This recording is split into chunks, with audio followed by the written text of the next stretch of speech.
कार्यक्रम का दोस्रो दिन भर्खरै हामी नयाँ वर्षमा प्रवेश गरेका छौँ। यस वर्षको प्रवेश सँगसँगै म यहाँहरू सबैमा हुन त मैले हिजो पनि शुभकामना सन्देश सम्प्रेषण गरिसकेका छु।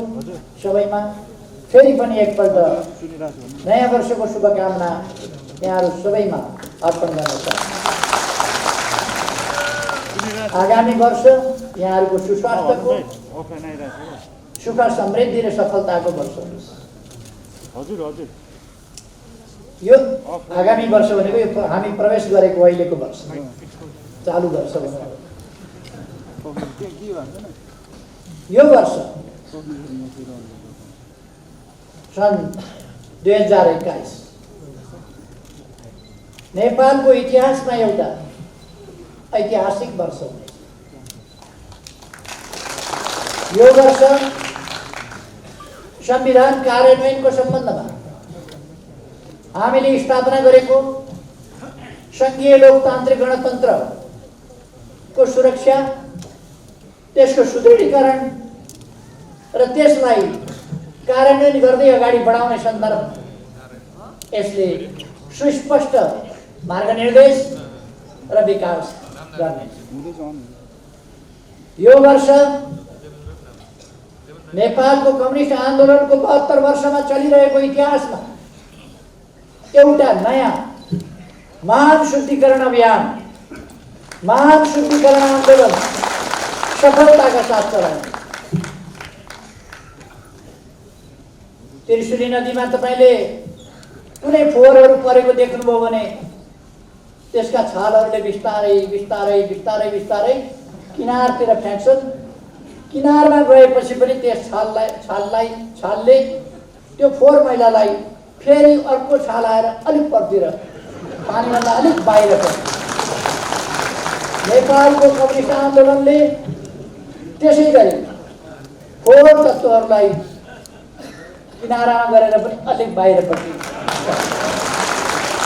नेपालको कम्युनिस्ट आन्दोलनको एउटा महान शुद्धिकरण अभियान र शुद्धिकरणको कार्य सफलतापूर्वक अगाडि बढाउनेछ, एउटा माइलस्टोन हुनेछ।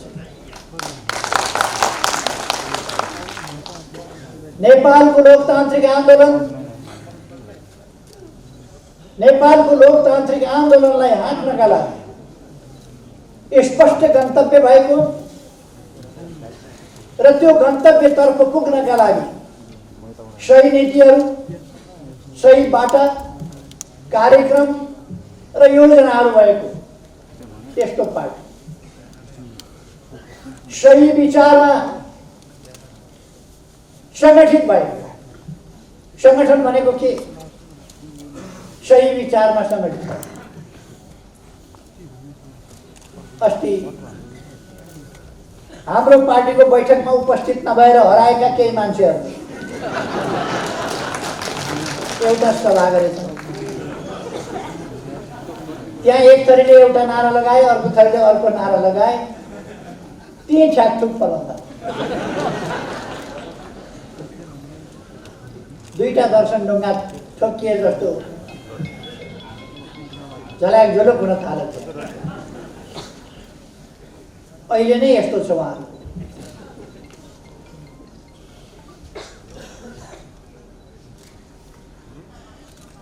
एउटा भनाइ छ, अहिले भर्खर सुरु हुँदैछ उहाँहरूको हालत झुलो चकमा ठोकिए जस्तो।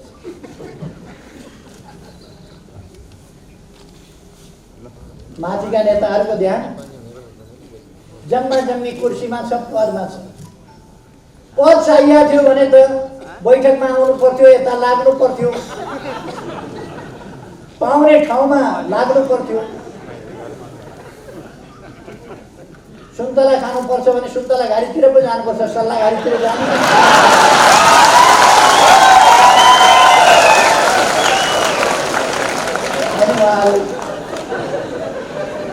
पद चाहिएको छ उहाँहरूलाई, ठुलो ठुलो लाग्नु भएको छ, खडेरी परेका।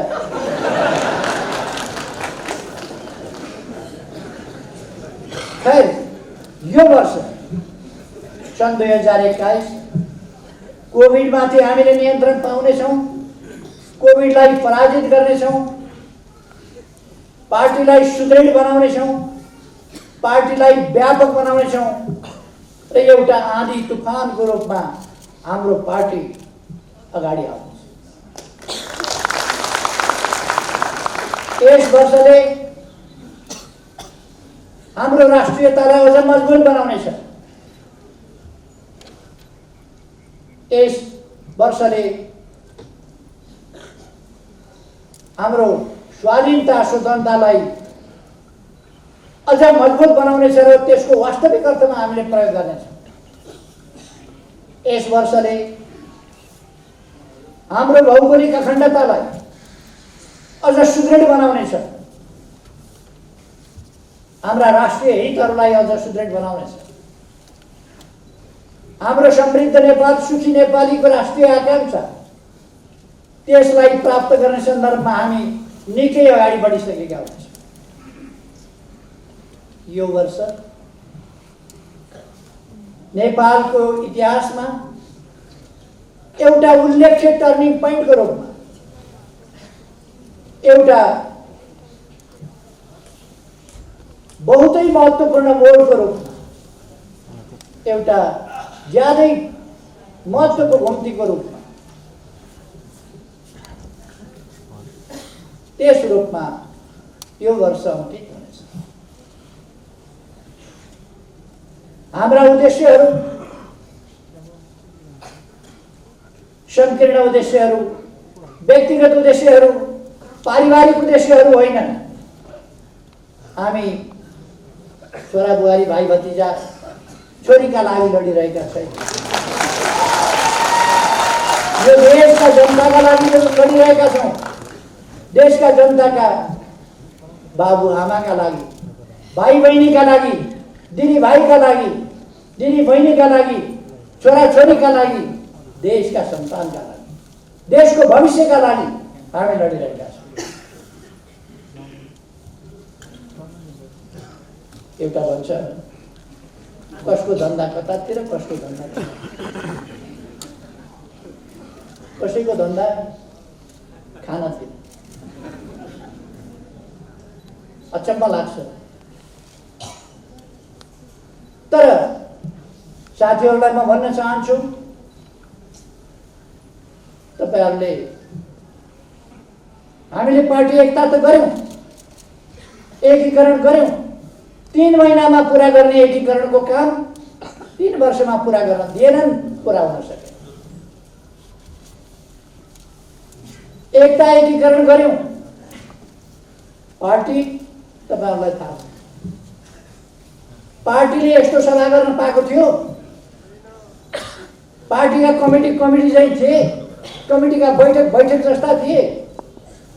एउटा कमिटी 3टा गुट, 2टा गुटको एउटा समीकरण, सधैँको झमेला, पार्टी रहेन। त्यो स्थितिमा उहाँहरूले पुर्याउनु। गएका 3 वर्ष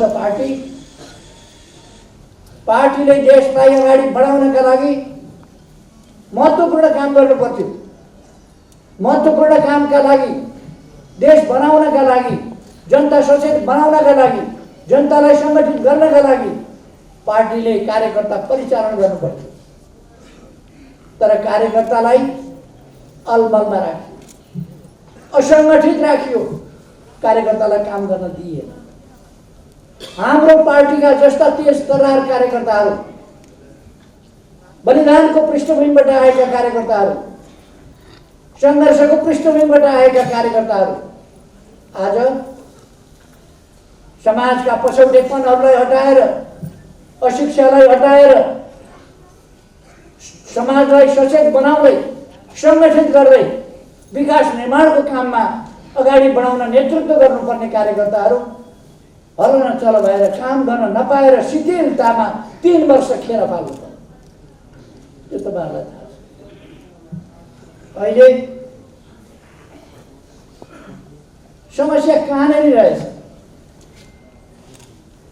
जाम कहाँ भएको रहेछ, खिया कहाँ लागेको रहेछ।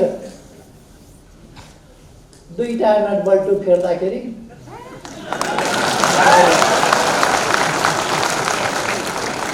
हामीले घेरेको पनि होइन, आफै फुक्ने। त्यहाँ लागेका 2 जना नटबल्टो फुक्लिया थियो पार्टी जति साथीहरू।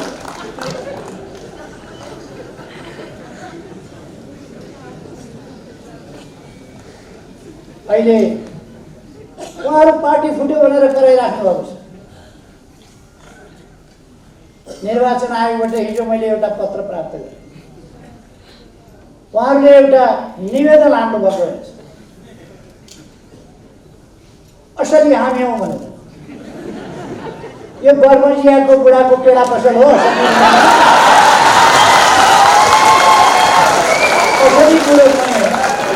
बुढाको पेडा पसल भनेर टाँगेर अहिले पेरिस डाँडामा उहाँहरू 12-15 जना पत्रकार सम्मेलन गर्नुभएको छ। असली बुढाको पेडा पसल पेडा पसल भयो, असली हामी असली हौँ, पार्टी हाम्रो हो, हामी नै असली हौँ, सूर्य चिन्ह हामीलाई दिनु होला निवेदन हाल्नुभएको छ। निर्वाचन आयोगले मलाई जानकारी हिजो दियो, यस्तो यस्तो निवेदन हालेका छन्।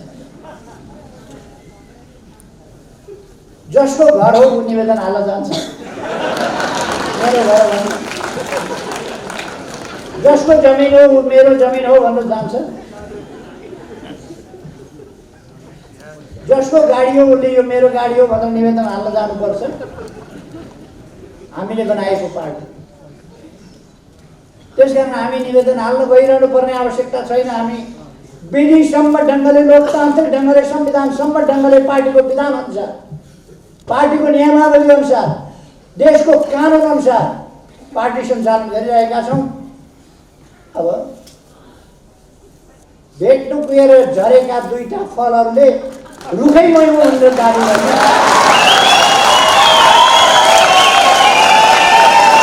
हामीले उहाँहरूलाई बैठकमा आउनुहोस् भनेका छौँ, आउनुहोस् बैठकमा निमन्त्रणा गरेका छौँ। म कमरेडहरूलाई भन्न चाहन्छु, पुष्पकमल दाहाल प्रचण्डलाई अहिले पनि हामीले अध्यक्षमा राखिराखेका छौँ। माधव नेपाल, झलनाथ खनाललाई वरिष्ठ नेतामा राखिराखेका छौँ। अरू पनि केही साथीहरू आउनुभएको छ बैठकमा, कारणहरू होला, आउनु होला।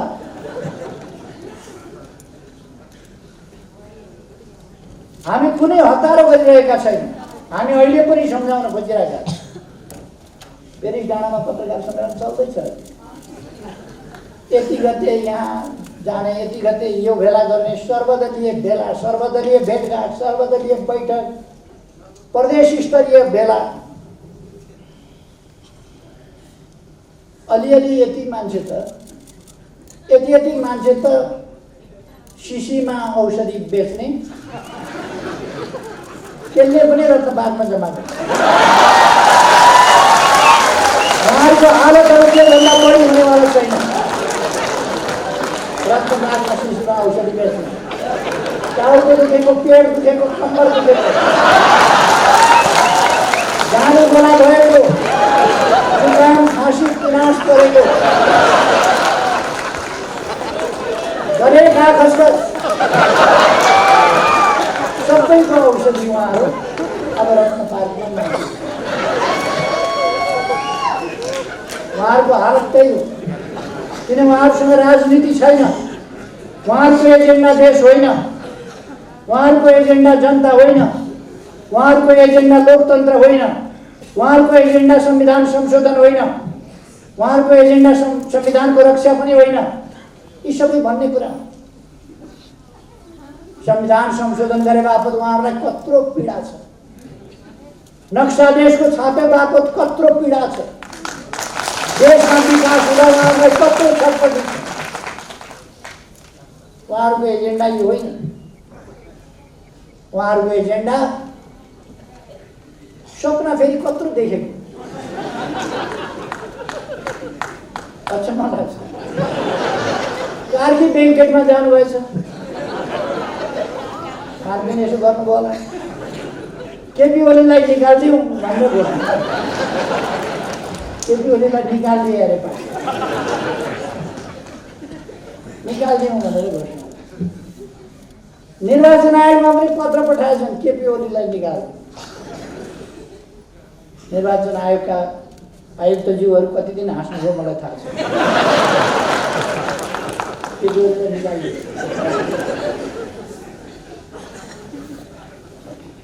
जसको कटेर उसको पुच्छर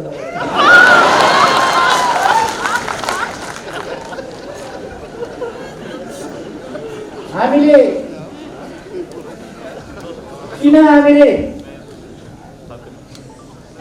संसद विघटन गर्नु, प्रतिनिधि सभा किन विघटन गर्नु?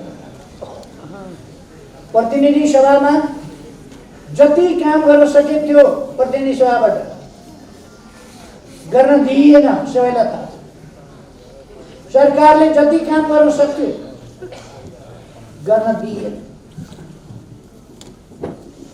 सरकारले जे काम गरेको थियो त्यो प्रचारित हुन पाएन। कतिसम्म भनेको तपाईँहरूले सुनिहाल्नुभयो।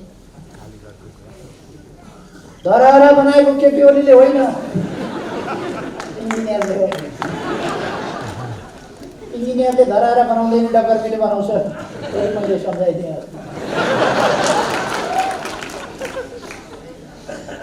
यो धरती बनाउने श्रमजीवी जनता हो। धरहरा पनि श्रमजीवी जनताले बनाएका हुन्, रानी पोखरी पनि श्रमजीवी जनताले बनाएका हुन्। तर अगुवाई कसरी गरेको हुन्छ? होइन भने शिलान्यास गरेर इँटा राखेर ढुङ्गा राखेर छोडेको रानी पोखरी इँटामा देउ लागिराखेको थियो। फेरि म फर्केर आउँ। लिडरसिप नभए डकर्मीले मात्रै बनाउन पाउने भएदेखि त बनाउँथे होला नि। तर बनाउन नियुक्त गर्नु परेको थियो।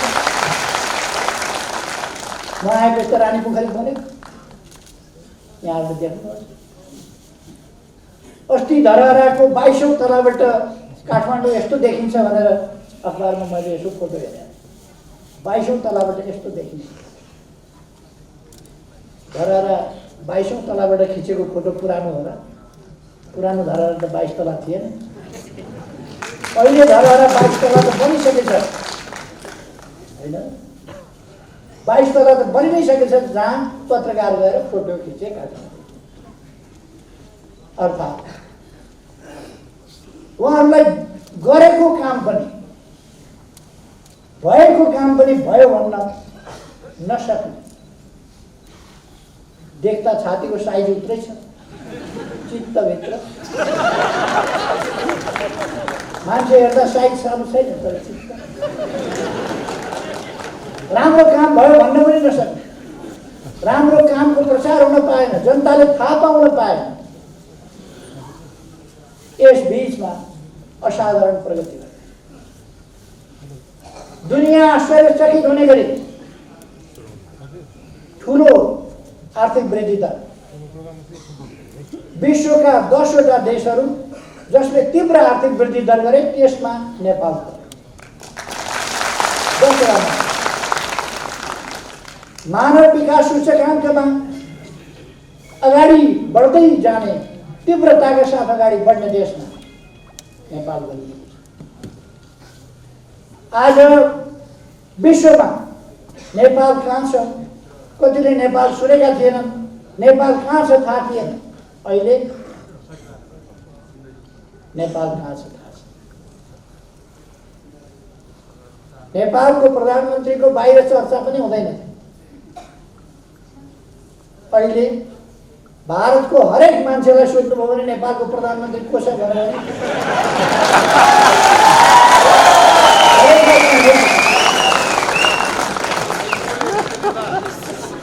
अन्तर्राष्ट्रिय मञ्चहरूमा हामी चिनिन थालेका छौँ, सुनिन थालेका छौँ। हाम्रा दृष्टिकोणहरू सुनिन थालेको छ। हाम्रा दृष्टिकोणहरूको सराहना गर्न थाले। तपाईँहरूलाई थाहा छ,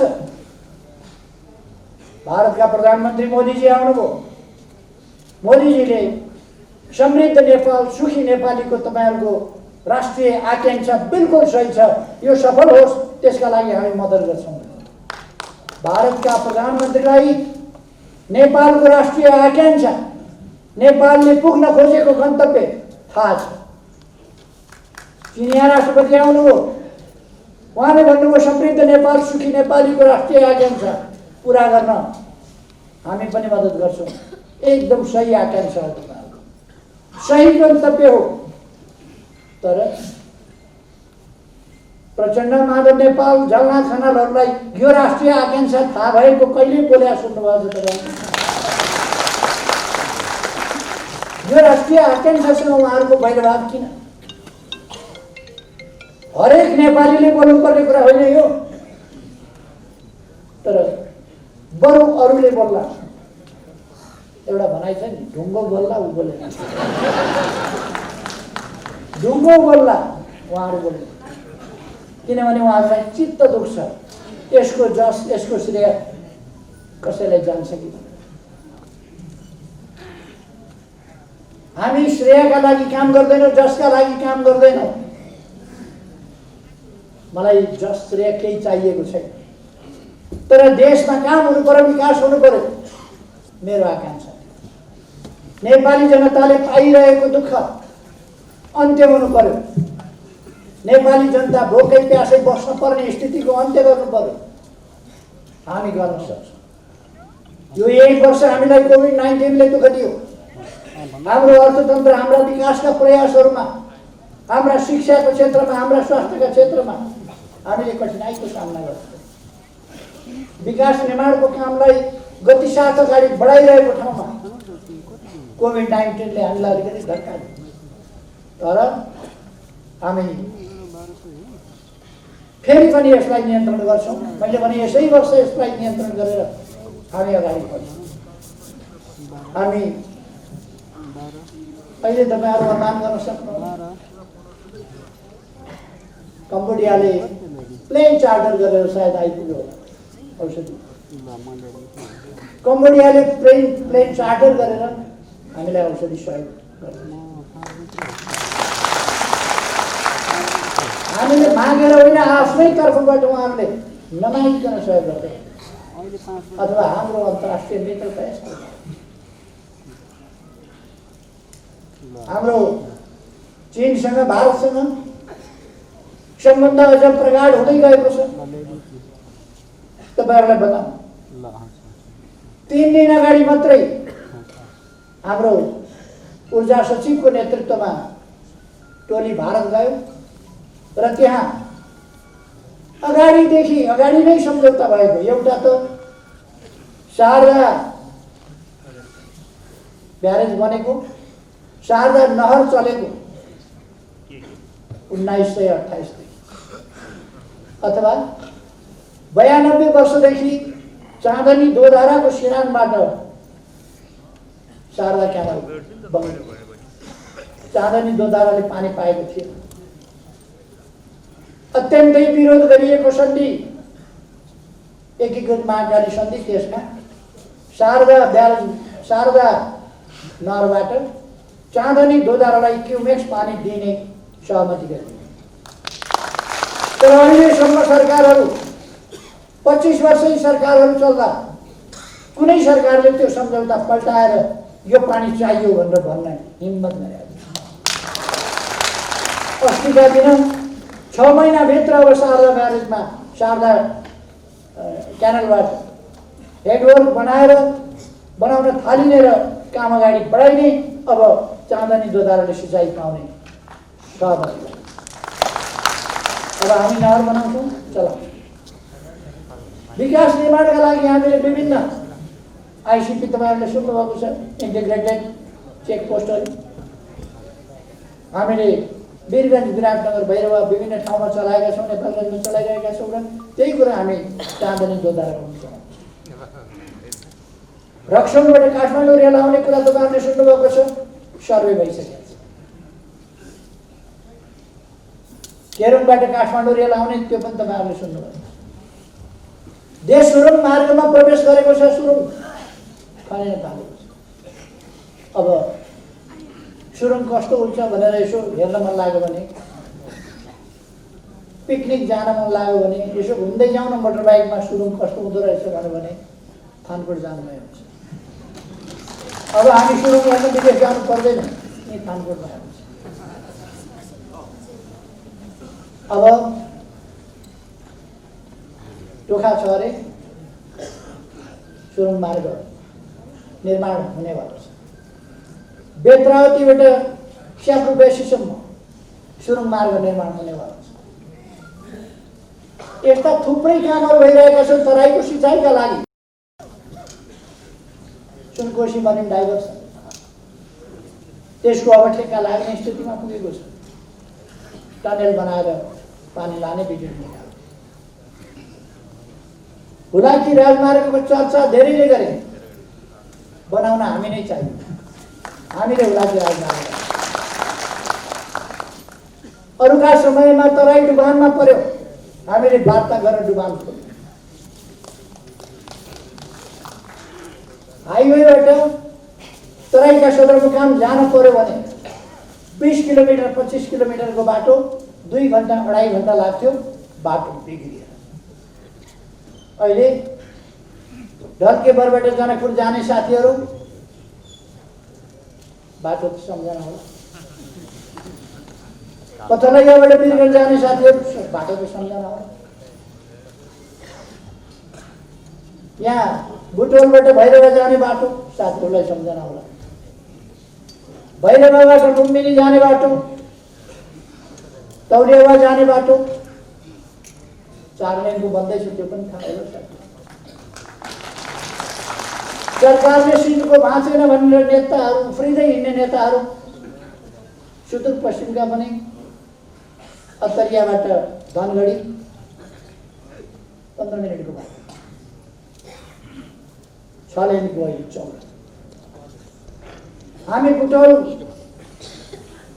नारायण घाट खण्ड हाइवे 6 लेनको चौडा, पूर्व पश्चिम राजमार्ग चौडा गर्दैछौँ, मदन भण्डारी राजमार्ग तयार हुँदैछ। हामीले यस बीचमा 4045 किलोमिटर डबल लेन 4 लेन 6 लेनका बाटाहरू कालोपत्र गरे। 400 भन्दा बढी सडक पुलहरू निर्माण गरेका छन्। 7 लाख भैँसाहरूले भत्काएका 7 लाख घरहरू बनाएर पीडित जनतालाई हस्तान्तरण गरिसके। स्कुल विद्यालयहरू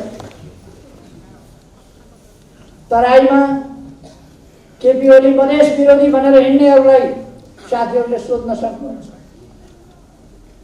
आँधी उरी जहिले पनि जान्थ्यो, घरहरू भत्किन्थे, तर केही महिनाभित्र फुसका छाप्राहरू उडाएको थियो चक्रवातले। त्यस ठाउँमा 869 पक्की घरहरू बनाएर जनतालाई हस्तान्तरण यो सरकारले केही महिनाभित्र। फुसका छानाहरू हटाइएको छ, टिनका छानालाई टिनका छाना दिएको छ। गरिब जनतालाई घर बनाएर आवासको व्यवस्था क्रमशः गरिँदै गएको छ। यस वर्ष 20,000 भन्दा बढीलाई हामीले घर हस्तान्तरण।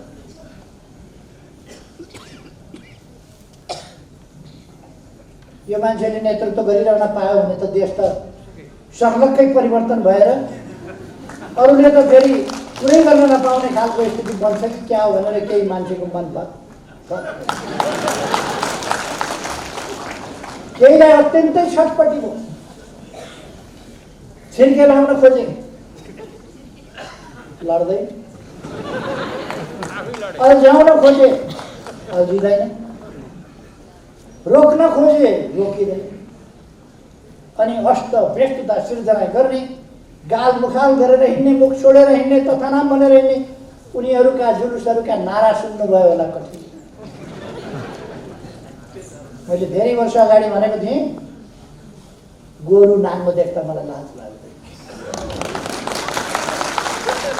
उहाँहरूले आफैले सामाजिक मर्यादा, सामाजिक प्राणी हुनुको नाताले मानवीय सभ्यता र मर्यादा त्यसमा ख्याल गरे। देख्नेहरूलाई धेरै लाज हुन्छ उहाँहरूका कृत्यहरू। खै देश अगाडि बढिरहेको छ, देश अगाडि बढ्छ, देश अगाडि बढाइनेछ। म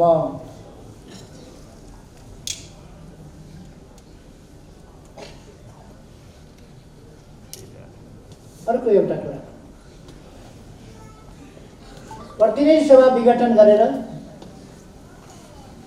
नयाँ जनादेशका लागि जाने सिफारिस मैले किन गरेँ?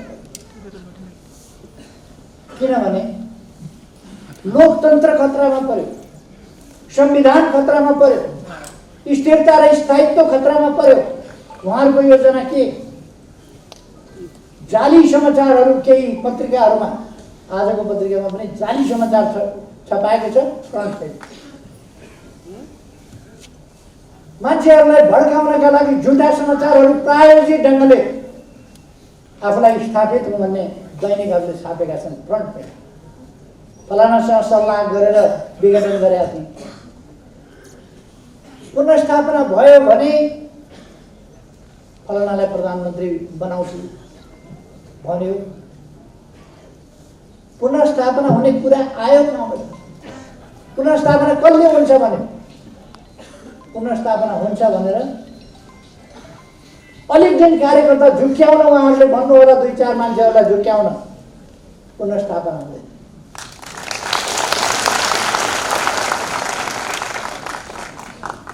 देश चुनावतिर गइसक्यो, निर्वाचन आयोगले चुनावको तयारी गरिरहेको छ, सुरक्षा निकायहरू चुनावको तयारी गरिरहेका छन्, राजनीतिक पार्टीहरू चुनावको तयारी गरिरहेका छन्। जनता ताजा जनादेश दिएर यस्ता तत्त्वहरूलाई होइन, स्वच्छ तत्त्वहरूलाई, स्वच्छ व्यक्तिहरूलाई, देशलाई माया गर्नेहरूलाई, छलकपट नगर्नेहरूलाई ताजा जनादेशका साथ एउटा यस्तो सशक्त प्रभावकारी पार्लियामेन्ट बनाउने गरी मतदान गर्न छ।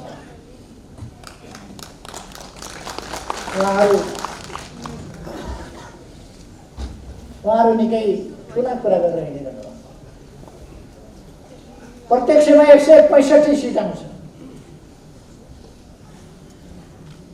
म अहिले धेरै नभन्नु, धेरै भन्दा झन् धेरै हच्किने खतरा हुन्छ, तर्सिने खतरा हुन्छ।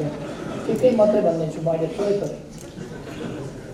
कमसेकम 2टा अङ्क भएको सिट, 2टा अङ्कसम्मको सिट ल्याएर देखाउनुहोस्। 2टा अङ्क।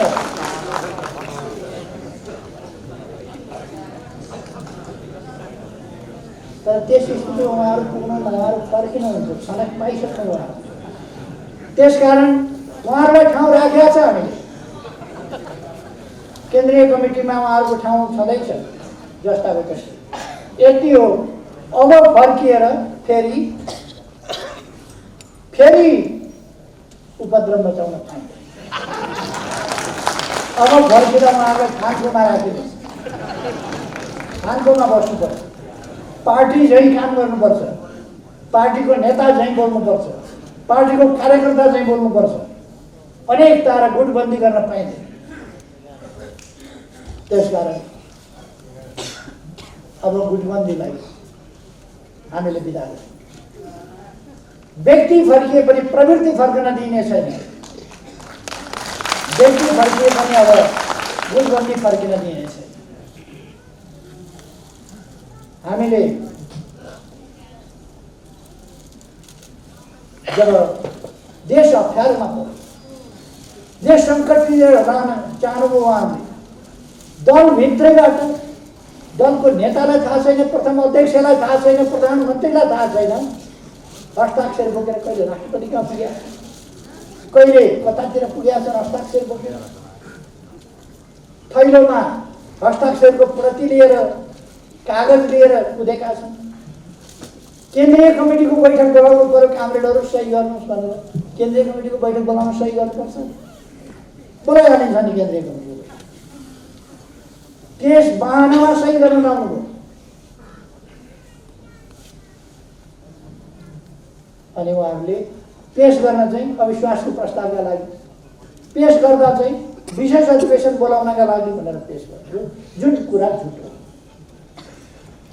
सांसदहरूलाई त्यसरी सही गराएको थिएन उहाँहरू। उहाँहरू भनिरहनु भएको छ, दाबी गरिरहनु भएको छ हामीतिर बहुमत छ। पखौत वैशाख 17 गते र 27 गते हेरौँ बहुमतको तारा कसले कसलाई निकालेछ, को चाहिँ पार्टीबाट निक्लिएछ वैशाख 17 र 27 गते हेरिहालौँ। म हाम्रा युवाहरूलाई आग्रह गर्न चाहन्छु, हाम्रा नवयुवाहरूलाई आग्रह गर्न चाहन्छु, तपाईहरुले धेरै बाँच्नु छ, यो देश बिग्रिन दिनु हुँदैन। यो देश केही मान्छेहरूका गलत प्रचार, गलत उद्देश्यका प्रचारहरूमा यो देशलाई जान दिनु हुँदैन, अलमल्न दिनु हुँदैन र हाम्रा युवाहरू अलमलमा पर्नु हुँदैन। युवाहरू अब देशलाई जोगाउने कुरामा सही विचार बोकेर, सही ढङ्गले मन मस्तिष्कमा देशलाई राखेर अगाडि बढ्नु। अहिले हाम्रा केही मित्रहरूले, उहाँहरूले देशमा अस्थिरता, अनुशासनहीनता, अराजकता, पार्टीभित्र तपाईँहरू विचार गर्नुहोस् त, प्रथम अध्यक्षको विरुद्ध, प्रधानमन्त्रीका विरुद्ध के बोलेर हिँड्नु भएको थियो उहाँहरू यी 3 वर्ष? पार्टीको पक्षमा बोल्नुभयो, सरकारको पक्षमा बोल्नुभयो, राम्रो कामको पक्षमा बोल्नुभयो। अराजकता, अनुशासनहीनता, हानिकारक। अघि कमरेड बादलले भन्नुभयो जस्तै उहाँहरू प्रतिगमनकारी क्रियाकलाप गरिरहनु भएको थियो र प्रतिगमन तर्फको यात्रा गरिरहनु भएको थियो र खास प्रतिगमनको तयारी गरिरहनु। हामीले प्रतिगमन रोक्नु थियो, त्यसलाई ब्रेक लगाउनु थियो, आन्दोलनलाई भिरबाट तल खसाल्न खोज्नुभएको थियो उहाँले, त्यसलाई रोक्नु थियो, हामीले स्टेरिङ सोझ्याउनु थियो, हामीले स्टेरिङ सोझ्यायो। अरू केही उहाँहरूले 2/3 लगभग भएको पार्टी फुटाउने, 2/3 लगभग भएको पार्टी तोड्ने अनि विभिन्न तत्त्वहरूसँग बेत्री साँठगाँठ गरेर अनि जोडजाम गरेको पुतली सरकार बन्यो। जोडजामको ताला जोडेको पुतली सरकार आफ्नो 2/3 को लगभग 2/3 को सरकार ढाल्ने, पार्टीको एकता भत्ताभङ्ग पार्ने अनि विभिन्न रङ्गी बिरङ्गी तत्त्वहरू जोडेर सरकार बनाउने अनि हर्स ट्रेडिङको खेल सुरु गर्ने, सधैँ अस्थिरता, सधैँ सरकार बनाउने र ढाल्नेको चक्रव्यूहमा देशलाई फसाउने, जनतालाई निराश पार्ने, विकासलाई अवरोध गर्ने, यही उहाँहरूका प्रयासहरू। यी प्रयासहरूलाई रोक्नका लागि, त्यता देशलाई जान नदिनका निम्ति, हर्स ट्रेडिङको राजनीति फेरि फर्किन नदिनका निम्ति देशमा जनताको इच्छा अनुसारको सरकार, जनताको इच्छा अनुसारको काम गर्ने सरकार, देशलाई माया गर्ने सरकार, अरूबाट सञ्चालित होइन, आफै आफ्नो देशका लागि आफै सञ्चालित हुने सरकार, जनताको इच्छा अनुसार, जनताको आदेश अनुसार, जनताको मनोभावना अनुसार राष्ट्रिय हितलाई केन्द्रभागमा राखेर चल्ने सरकार, त्यो चाहिएको। जनताले कतिपय ठाउँमा संविधान संशोधनको माग गरिरहेका छन्, तर संसदमा सरकारले निर्णयका लागि पेश गरेका प्रस्तावहरू प्रस्तुत हुँदैन। सभामुखले 3वटा अधिवेशन भए, 3वटा अधिवेशन अगाडि सरकारले राखेका प्रस्ताव निर्णयार्थ प्रस्तुत हुँदैन। 3 वर्ष अगाडिदेखि राखेका प्रस्तुत गरेका विधेयक समितिमा लगेर अल्झाइदिएको छ, समितिबाट अगाडि बढ्दैन, किनभने सरकारलाई अस्पताल। त्यस प्रकारको स्थितिबाट देशलाई अगाडि बढाउनका लागि, लोकतान्त्रिक विधिबाट देशलाई अगाडि बढाउनका लागि, अस्वस्थ षड्यन्त्रको चक्रव्यूहमा देशलाई फस्न नदिनका लागि यो प्रतिनिधि सभा विघटन र नयाँ निर्वाचनको घोषणा। म साथीहरूलाई आग्रह गर्न चाहन्छु, प्रतिनिधि सभा पुनर्स्थापना हुन्छ कि? कतिपयले कुप्रचारहरूको भ्रममा परेर अथवा असरमा परेर आशंका गरिरहनु भएको देखिन्छ, कहीँ पुनर्स्थापना हुन्छ कि? 2/3 झन्डै 63-64% को प्रतिनिधित्व सर्वसम्मतिले गरेको प्रधानमन्त्री म, दलको नेता म, 64% को दलको नेताले म सरकार चलाउन ताजा जनादेश चाहियो भनेपछि कहाँ विकल्प छ पठाउँछ? पुनर्स्थापना गरेर कहाँ पठाउने? फेरि म चलाउन भन्दैछु जो दलको नेता हो, जोसँग लगभग 2/3 छ, उसले ताजा जनादेश चाहियो भन्दैछ, अनि अरूले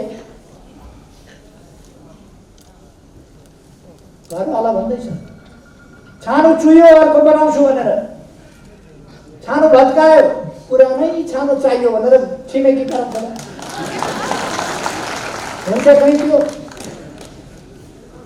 पुरानो भयो छानो चुयो, चुएको छानोले खाट कता सार्ने सिर कता बोकेर पुग्ने,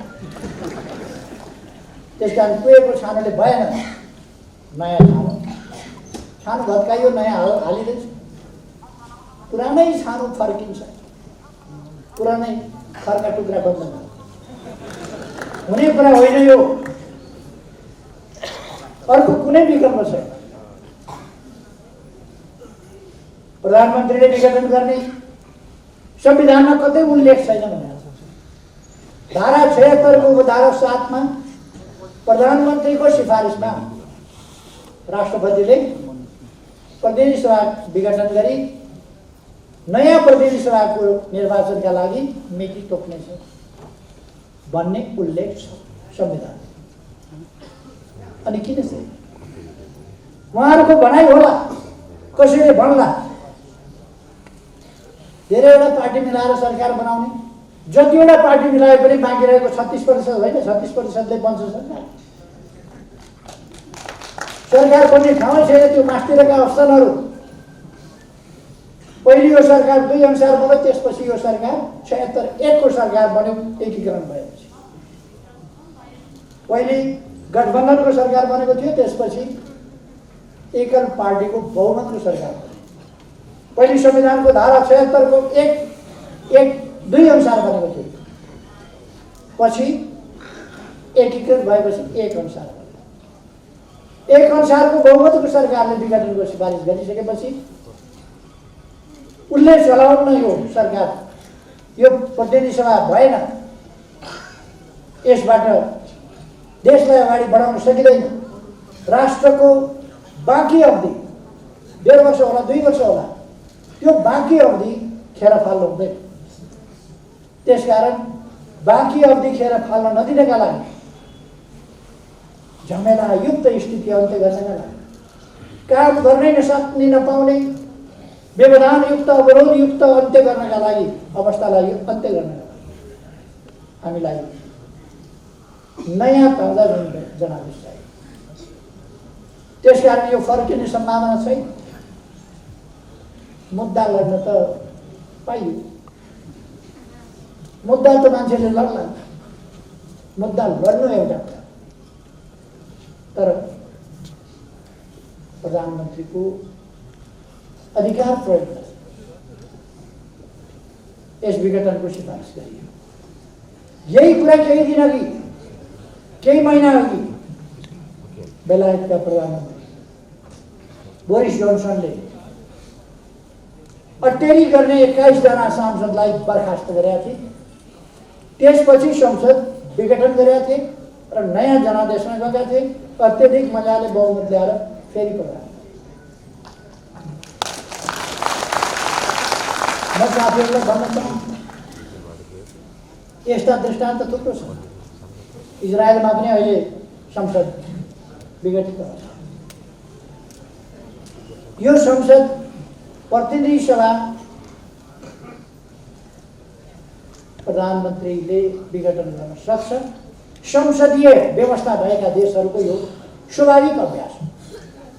त्यसकारण म साथीहरूलाई भ्रममा नपर्न आग्रह गर्छु। साथीहरूले सुन्नुभएको होला, हल्ला सुन्नुभएको होला, हाम्रै हो, सूर्य चिन्ह पनि पार्टी पनि यताउता। धनगढीमा पार्टीका खातामा कार्यकर्ताहरूले दुःख गरेर 30 लाख जम्मा गरे। एउटा मान्छे गएर छलसँग जालझेल टिक्रम गरेर त्यो 30 लाख अस्ति नै चट बनाइदियो। यिनीहरूको ध्यान कहाँ छ भन्दाखेरि ब्याङ्कमा राखे पैसा कार्यकर्ताले पसिनाका थोपा थोपा बनाएर गरेको पार्टी कार्यालयमा कार्यकर्ताले बडो मुस्किलले पैसा जोडेर कसैले डोनेसन गरेर किनेको वा डोनेसन गरेर दिएको जमिनमा कसको ध्यान कहाँ कसको ध्यान कहाँ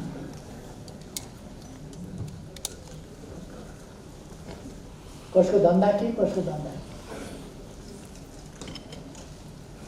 हामी यतातिर धेरै जान चाहन्छु हाम्रो पार्टी मैले हिजो थाहा पाएँ हामी को पार्टी हो हामी को खास पार्टी हो भनेर मैले अघि नै भने नि बर्मजियाको बुढाको असली बुढाको पेडा पसल असली पार्टी त हामी हौँ भनेर असलीवालाहरू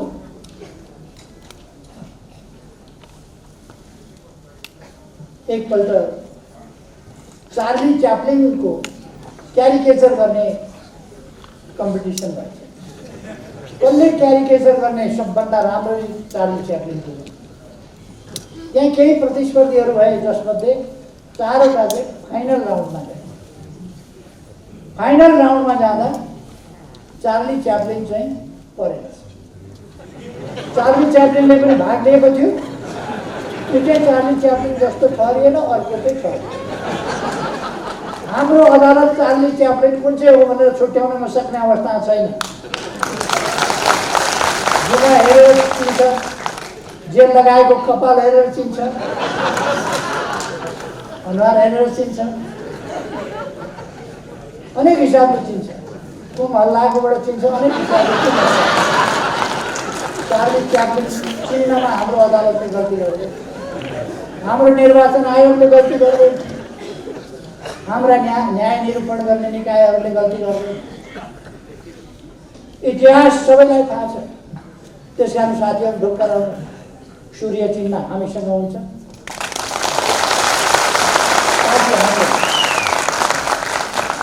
उहाँहरूले बहुमत छ भन्नुभएछ गफै त हो सम्धि भन्छ बहुमत कहाँबाट आयो बहुमत उहाँहरूसँग कहाँ पुष्टि हो कुन महाधिवेशनले भनौँ उहाँहरूसँग बहुमत छ कुन महाधिवेशनले कुन अधिवेशनले भनौँ कहाँ छ कुनै एउटा जिल्लामा बहुमत ल्याएर एउटा निर्वाचन क्षेत्रमा बहुमत ल्याएर देखाउनुहोस् त बहुमत छ दाबी पनि कस्तो बहुमत छ रेस्लिङ खेलमा कहिले कहिले देखिन्छ त्यो रेस्लरहरूले लड्नु कता हो कता पहिले नै त्यो हुन्छ नि लाउनु त्यो चाहिँ खोसेर लिएर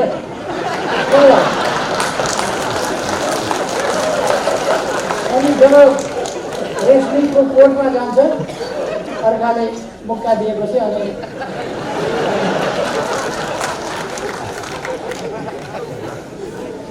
उहाँहरूको त्यस्तै पहिले नै मान्न बहुमत छ कहाँ पुष्टि गर्नुभयो बहुमत कहाँबाट आयो बहुमत कसले दियो बहुमत कुन कार्यकर्ताले तपाईँहरूले भोट हाल्नुभयो तपाईँहरू गल्ती गरेर पनि भोट हाल्नुहुन्छ त्यसलाई बहुमत कहाँबाट आयो कसले भनिदियो घरमा भने खै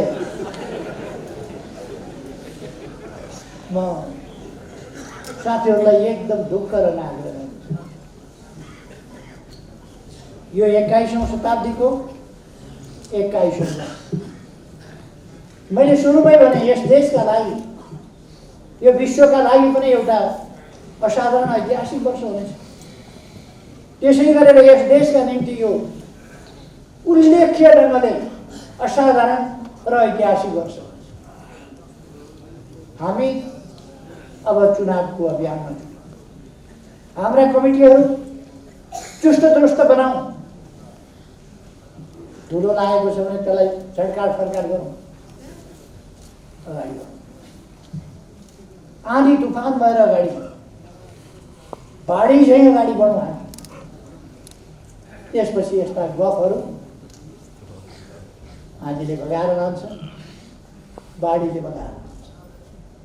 यी गफहरूका पछाडि हामीलाई अल्झनु छैन। त्यसकारण म साथीहरूलाई आग्रह गर्न चाहन्छु, तपाईँहरू दृढताका साथ अगाडि बढ्नु। उहाँहरूले कहिले कहिले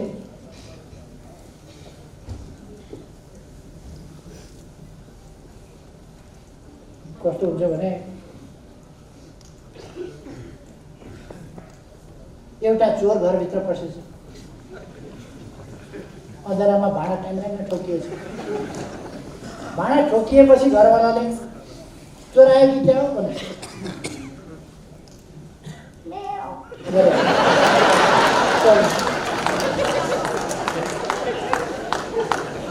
बिरालोमा रहेछ भनेर घरवाला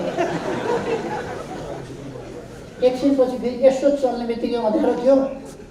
फेरि भाँडा त ट्याक्राको ठोकिने मात्रै होइन, धेरै गर्लान गुर्नु भएपछि उठेर हेर्दा त के को बिरालो हो, म्याउ त गर्दै थियो।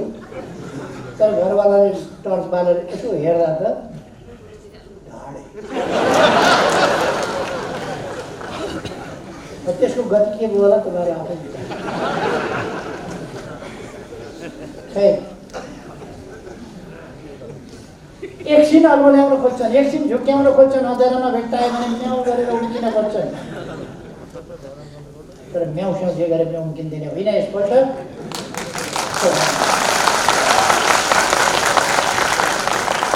लगाम लाउने मैदान चुनाव हो। हामीले हाम्रा देशवासी दाजुभाइ दिदीबहिनीहरूलाई यस्ता परिवारका लागि, पदका लागि, पैसाका लागि मरिमेट्ने तत्त्वहरूबाट देश जोगाउनका लागि जनतालाई सचेत गराउनु आग्रह गर्नुपर्छ। पदका लागि, मरिमेट्नेहरूका लागि देश बलिदान दिन सकिँदैन। यो आन्दोलन ध्वस्त पार्ने केका लागि, आन्दोलन हाँक्ने पार्टी ध्वस्त पार्ने केका लागि? अघि नै साथीहरूले पद चाहियो। पद पनि कुन चाहियो? चुनावमा जुन पद हाल्यो त्यही। मैले दुईटा केटाकेटी देखा। एउटा केटाकेटीले एउटा राम्रो गुडिया बोकेर आयो, अर्को बच्चाले हेर्थ्यो गुडिया कति राम्रो रहेछ कि तिम्रो खेलाउन, एकछिन मलाई सुमसुमामा देऊ न, हेर्न देऊ न। उसले सोझो हिसाबले दियो। दुईटै मिलेर एकछिन खेलेपछि एकछिनपछि उसैले लियो। एकछिनपछि यो त मेरै हो। कस्तो प्रचण्डको डुप्लिकेट।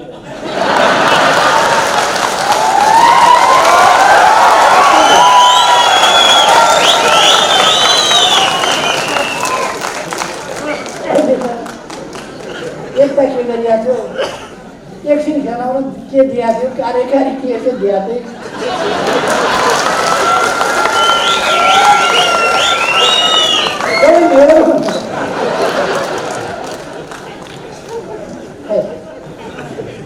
साथीहरू आत्मविश्वासका साथ अगाडि बढ्नुहोस्, एकताबद्ध भएर अगाडि बढ्नुहोस्। यति बेला आपसी मनमुटाव, मतभेद आदि इत्यादि कुराहरूमा अल्मलिने होइन। देशलाई ध्यानमा राख्नुहोस्। हाम्रो मन मस्तिष्कमा देश हुनुपर्दछ। यति बेला जनता हुनुपर्दछ, विकास हुनुपर्दछ, उन्नति हुनुपर्दछ, प्रगति हुनुपर्दछ। जनताका कठिनाई हटाउने महान पवित्र उद्देश्य हाम्रो मनमा हुनुपर्दछ। त्यो पुरा गर्नका लागि, समृद्ध नेपाल, सुखी नेपाली बनाउनका लागि अगाडि बढ्ने हाम्रो एकमात्र ध्येय हुनुपर्दछ। यसका लागि हामी एउटा आन्दोलन, एउटा मेन स्ट्रिम अफ आन्दोलन, यो आन्दोलन जोगाउने यो पार्टी हो। यो पार्टी जोगाउने हाम्रा सही विचारहरू हुन्। सही विचारका साथ हामी अगाडि बढ्छौँ। त्यसकारण अलमलमा नपरे, अलमलबाट साथीहरूलाई मुक्त गरेर उनीहरूले अलमलमा पारेका त्यस्ता साथी अलमलबाट मुक्त गरेर, भ्रमबाट मुक्त गरेर फर्काउँ। अरू साथीहरूमा दोष छैन, खोट छैन, कमजोरी छ, सोझा छन्, अलमल छ। एकछिन जादुगरले त एउटा चिजलाई अर्को देखाउँछ, अर्को चिजलाई अर्को देखाउँछ, एकछिनमा रुमाल देखाउँछ, एकछिनमा अन्डा देखाउँछ। ती कुराहरू सत्य होइन। रुमाल अन्डा हुने होइन, अन्डा रुमाल हुने होइन। यस्तै चटके काम गर्छन् यिनीहरू। हाम्रा साथीहरूलाई, हाम्रा कमरेडहरूलाई अहिलेसम्म जो अल्मलिएका छन्, म उहाँहरूलाई आग्रह गर्न चाहन्छु, फर्किनुहोस्, अल्मलमा नपर्नुहोस्, चटकेहरूमा फेला नपर्नुहोस्, देश बनाउने महान अभियानमा लाग्नुहोस्। साथै देशै एकजुट भएर हिँड्न सक्छ भने, यस पार्टीमा देशै हटाउन सक्छ भने तपाईहरु दुईजना हटाउन नसक्ने के हो त्यो? त्यसकारण म साथीहरूलाई भन्न चाहन्छु, अहिले पनि म भन्दैन चाहन्छु, अब मैसँग अध्यक्ष हार्नुभएको थियो, अध्यक्ष नभई भएन, हाताहाती चाहिएको, अहिले दोस्रो अध्यक्ष लिएर हात कत्रो भयो, तैपनि उहाँलाई सन्तुष्टि देखिन्छ, माया लाग्छ उहाँ। के छ उहाँहरूको उद्देश्य? उहाँहरूको उद्देश्य देश बनाउने हो। यस्ता कुराहरूमा अल्झिनु भएको छ। इतिहासले के भन्छ? हामी आफ्ना जिम्मेवारी वहन गरिरहेका छौँ कि जिम्मेवारीबाट कोसौँ टाढा पुगिसक्यौँ? हामी देशको अभिभावक बोकेर हिँडिरहेका छौँ कि स्वार्थका पछाडि कुदेका छौँ? साथीहरूलाई म सम्झिनका लागि, आफै विचार गर्नका लागि अलिकति अनुरोध गर्छु। विचार गर्नुहुन्न भने लड्नेलाई काँध हाल्न सकिन्छ। कुनै पनि साथीहरूले, कार्यकर्ताले काँध हाल्नु हुँदैन। अब म धेरै समय नलिउँ, साथीहरू आत्मविश्वासका साथ, उत्साहका साथ अगाडि बढ्नुहोस्।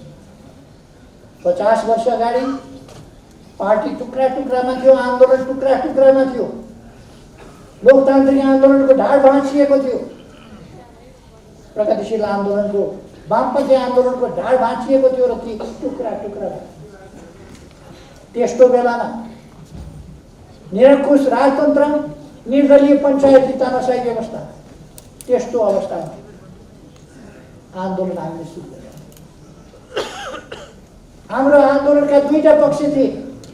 एउटा लोकतान्त्रिक गणतन्त्र अर्थात् निरङ्कुश राजतन्त्रात्मक पञ्चायती व्यवस्था अन्त्य गर्ने र लोकतन्त्र र गणतन्त्र स्थापना। लोकतान्त्रिक गणतन्त्रको उद्देश्य त्यसका निम्ति आन्दोलन, लोकतान्त्रिक आन्दोलन, वामपन्थी आन्दोलन अत्यन्तै सशक्त र मजबुत चाहिन्छ, प्रभावकारी चाहिन्छ, राष्ट्रव्यापी चाहिन्छ।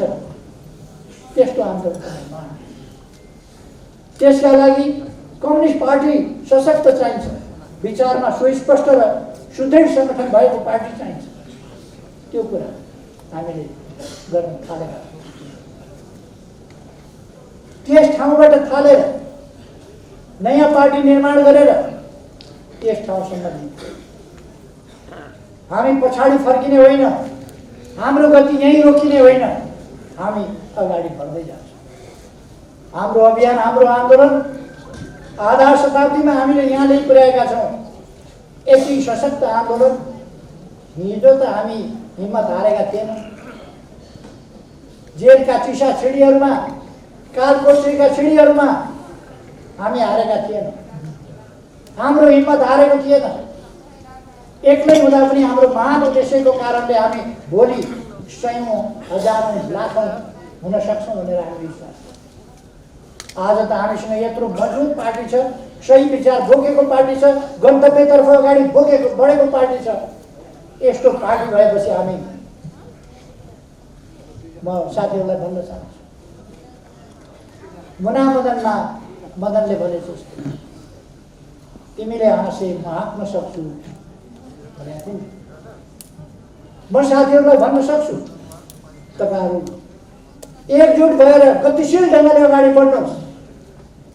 यस पार्टीको शीर्ष स्थानमा म छु। मैले आन्दोलनलाई तलमाथि पर्न दिन्न, सही दिशामा हाँकेर लिएर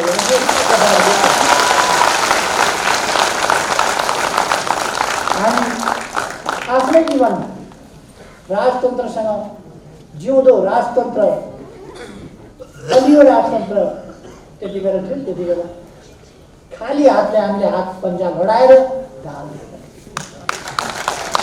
केही नभएका हातहरूले सशस्त्र हातहरूलाई ढाल दिए।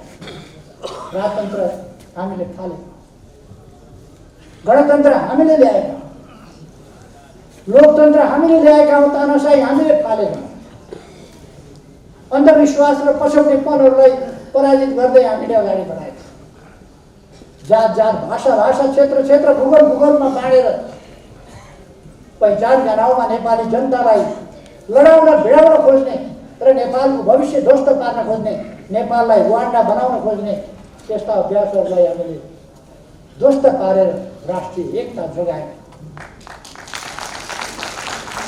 हामीले अनौठो असाधारण भोकै बसेर पनि नाकाबन्दीको सामना गरेका हौँ र घुँडा टेकेका होइन। अहिले हामीले हाम्रो देशको भूभाग समेटेर नक्सा बनाएका छौँ। त्यो नक्सा संविधानमा सामेल गरेर संविधान समेत संशोधन गरेका छौँ। त्यो नक्सामा भएको हाम्रो जमिन विधिवत ढङ्गले हामी फिर्ता ल्याउँछौँ। त्यसकारण साथीहरूलाई म आग्रह गर्न चाहन्छु, पार्टी लिडरसिपको पङ्क्ति ठिक छ, त्यसलाई अग्रस्थानमा बसेर नेतृत्व मैले गरिरहेको छु र मेरो अरू कुनै स्वार्थ छैन। मैले केही लिनु छैन। मैले सुन्दर देश बनाउनु छ, नयाँ पिँढीलाई, नयाँ पुस्तालाई सुन्दर देश, सुन्दर पार्टी, सुन्दर आन्दोलन, सुन्दर व्यवस्था, सुन्दर प्रणाली, सुन्दर ढङ्गले चलेको लोकतन्त्र र एउटा विकसित सभ्य समाज निर्माण गरेर उहाँहरूलाई चिन्ता लाउनु। अरू केही मेरो स्वार्थ छैन, गरिबी हटाउनु पर्छ। त्यसकारण यो अभियान एक्लैको अभियान होइन, हामी सबैको अभियान हो। यस अभियानमा जुटौँ।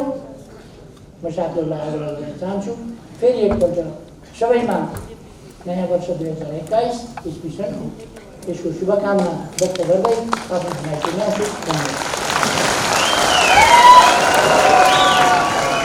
धन्यवाद सम्मान्य प्रधान एवं पार्टी अध्यक्ष कमरेड केपी शर्मा ओली। आजको यो कार्यक्रममा उपस्थित भएका प्रमुख अतिथि, विशेष अतिथि, विभिन्न तहमा नेतृत्व गर्ने नेतृत्वदायी कमरेडहरू, संचारकर्मी साथीहरू, सुरक्षाकर्मी